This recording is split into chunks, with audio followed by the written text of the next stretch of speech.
Sejumlah rumah penduduk di Gampong Gunung Pulo, Kecamatan Arongan, Lambalik, Aceh Barat terendam banjir sejak sepekan terakhir. Meski terendam banjir, namun warga masih bertahan di rumah masing-masing.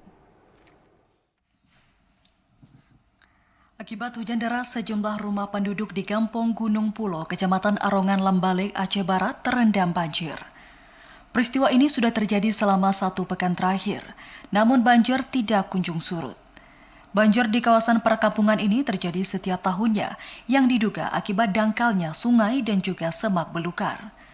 Salah seorang warga, Muhammad Al-Fadil, mengatakan meski banjir telah mengepung perkampungan selama sepekan, namun belum ada warga yang mengungsi. Namun jika hujan kembali melanda dan banjir semakin tinggi, maka warga akan mengungsi ke perkampungan tetangga. Banjir yang melanda Gunung Pulo ini biasanya mengendap dalam waktu lama akibat dangkalnya sungai. Sekitar udah 1 minggu lah Pak, karena hujan deras kemarin ini dalam beberapa hari di belakang nih, air naik karena kendalanya pun sungainya ini tersumbat, nggak bersih kan, paretnya pun kurang kita sini Pak.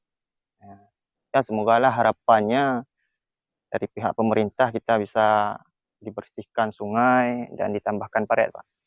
Karena kalau di kampung kita ini naiknya cepat, cuma turunnya yang lambat Pak. Dirinya berharap pemerintah segera mengatasi persoalan banjir di Gunung Pulo yang kerap terjadi setiap musim penghujan tiba. Selain merendam rumah penduduk, banjir juga berdampak pada ekonomi masyarakat di kampung ini. Dari Aceh Barat, Azhar TVRI Aceh melaporkan.